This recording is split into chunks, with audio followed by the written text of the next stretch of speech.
just simply to say thank you. To say thank you, thank you, thank you from the bottom of our hearts to the men and women who have served our nation, who have stepped forward and risked everything. Yep. I hope that all day today, I hope that all day tomorrow on Veterans Day, and I hope that all day on each of the days to follow for the next 365, that your friends, that your neighbors, that your families, that your loved ones simply stop to say thank you. You know, I'm reminded of two different stories, both involving Fort Hood. First, we all remember the tragic shooting of Nidal Hassan, a terrorist attack that sadly was not originally recognized as such. I will tell you one of the things I am most proud of my service in the Senate is on the Senate Armed Services Committee, introducing the legislation to mandate that the soldiers who were shot by Nidal Hassan would receive the Purple Heart. Yeah. Yeah.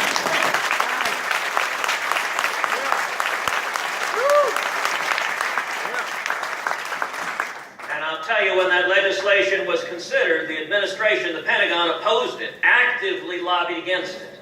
And I was proud to see Democrats and Republicans come together, join together. We passed that legislation into law, and I was at Fort Hood when those Purple Hearts were.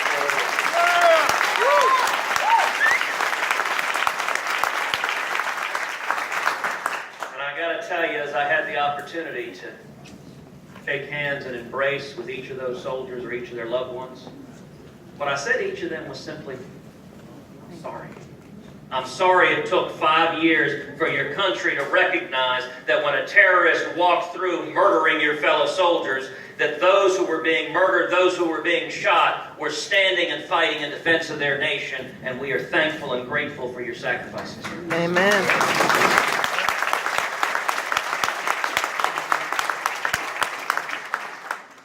A second recollection from Fort Hood was just a couple of years ago when there was another tragic shooting. Not a terrorist attack, but another tragic shooting on Fort Hood, and I was there visiting the soldiers who'd been shot. And I remember in particular one young soldier who had been shot through the arm and spleen. He was in the hospital. He had been engaged to be married. He had to delay his engagement. His fiancée was there. His family was there. And I was there with General Milley, who was then the commanding general at Fort Hood. And this young soldier, fresh out of surgery, looked up at General Milley and he saw General Milley was a Ranger. And he said, General, I want to be an Army Ranger. Can you get me into Ranger School? Sutures were still fresh. General Milley looked at him. He said, I'll get you into Ranger School. You got to get yourself out, but I'll get you in.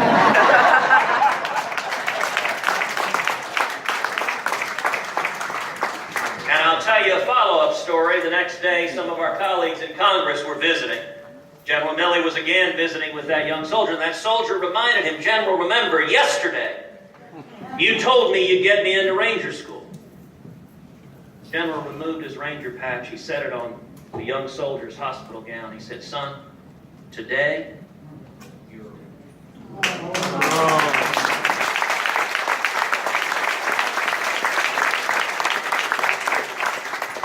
That's the heroism we see every day. I'm reminded of Admiral Chester Nimitz, Texan, who commanded the Pacific in World War II. He once said, when reflecting on the sacrifices made at Iwo Jima, quote, uncommon valor was a common virtue among our servicemen. That is so incredibly true. The men and women here who have risked it all, uncommon valor is a common virtue. I'm reminded as well of a great poem by Charles Province. It is the soldier. It is the soldier, not the minister, who has given us freedom of religion.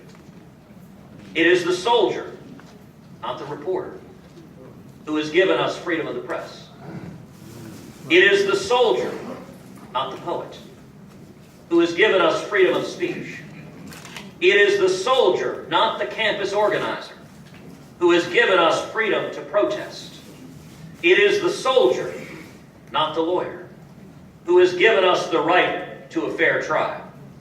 It is the soldier, not the politician, who has given us the right to vote. It is the soldier who salutes the flag, who serves beneath the flag, and whose coffin is draped by the flag, who allows the protester to burn the flag. That is the incredible legacy of service we are honoring today.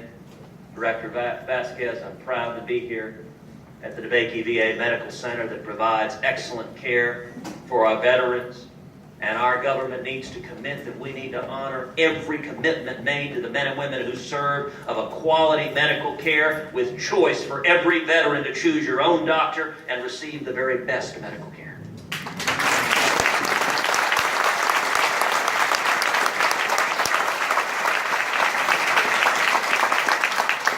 I'm privileged, honored, and humbled to be with you.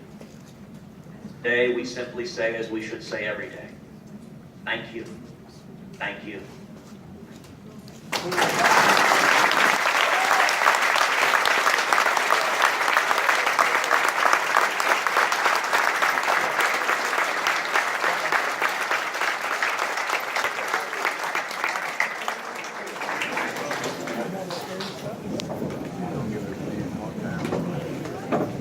Thank you, Senator Cruz. Before we end today's ceremony, we want to acknowledge our friends at McDonald's for donating with toast. Forward, march. Today, the flag detail is led by Lieutenant Commander Gregory McCrimmon, United States Navy retired, and is augmented by Master Sergeant Jerry Hills, United States Marine Corps.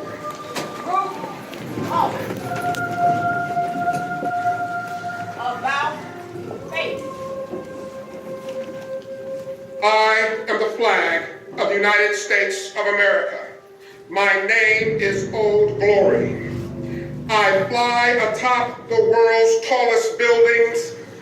I stand watch in America's halls of justice. I fly majestically over great institutions of learning.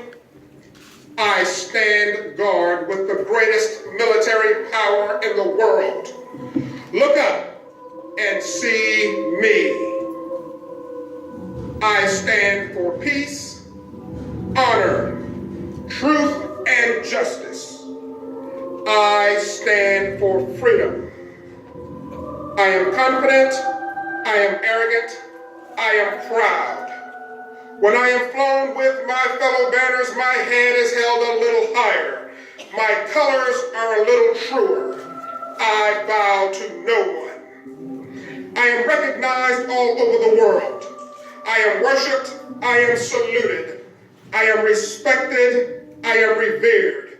I am loved, I am feared. For more than 200 years I have fought in every battle of every war.